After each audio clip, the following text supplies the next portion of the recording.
Yan po mga katropa, ito po yung word file testing, no? Dito po ito sa 100 meters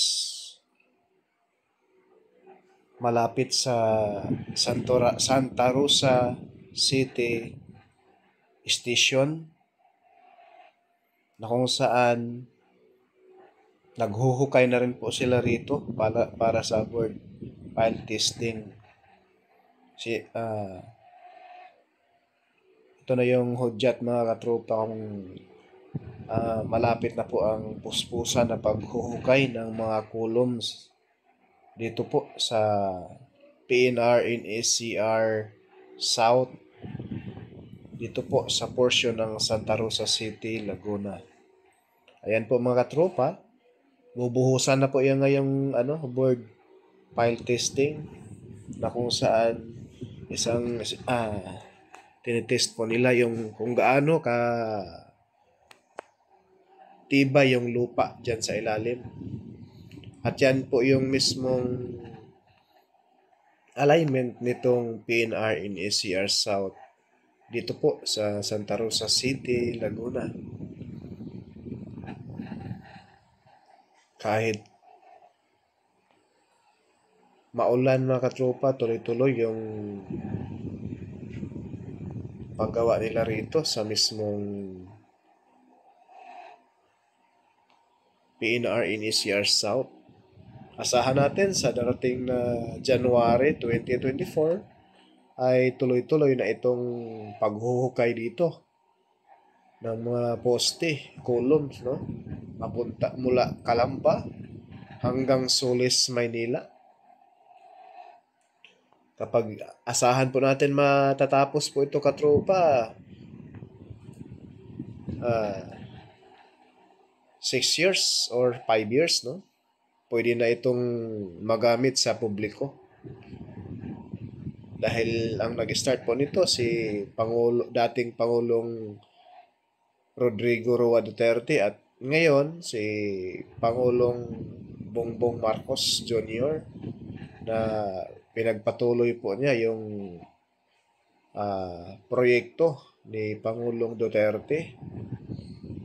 At alam naman natin na ito po yung matagal nang inaantay at inaabangan ng sambayanang Pilipino, lalo't higit sa dito po sa Southern Luzon, na ito po ay magpapaluwag sa trapiko at siyempre ah, maging mapabilis na po ang biyahe natin paluwas at pauwi rito sa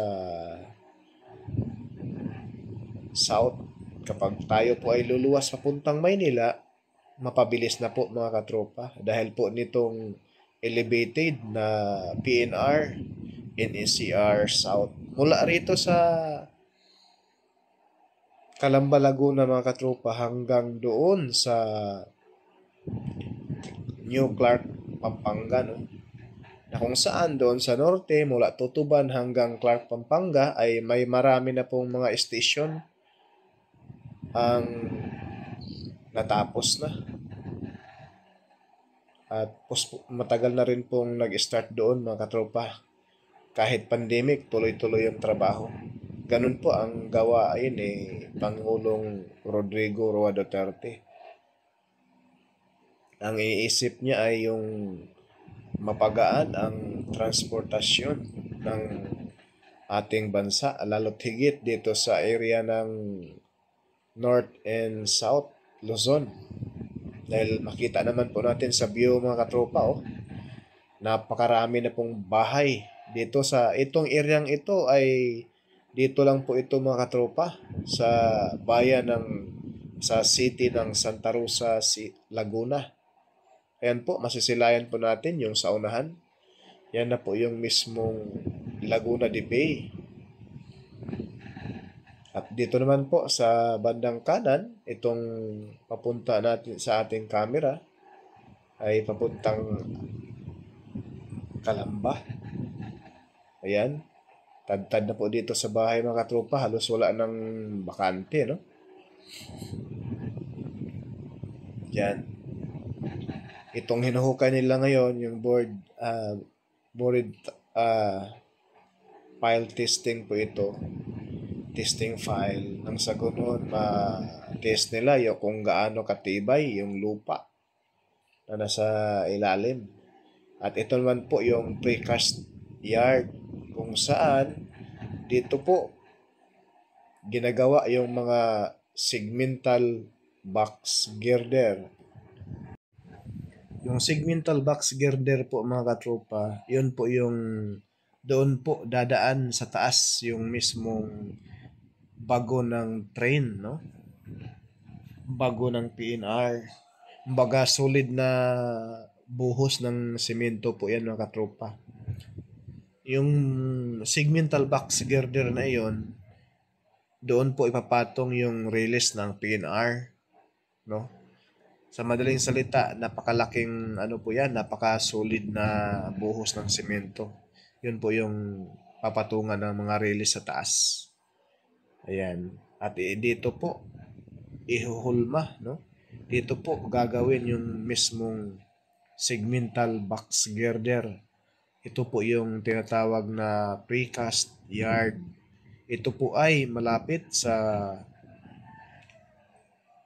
mismong entrance and exit dito po sa South Luzon Expressway, Santa Rosa exit po. Ayan po yung contractor nito mga katropa. Hindi basta-basta po ito. Ito po yung Hyundai, no? Ito po yung Hyundai. Sila po ang gumagawa ng ating warship sa ating Philippine Navy. Ayan po, masisilayan natin. Diyan na rin po yung pahingahan ng mga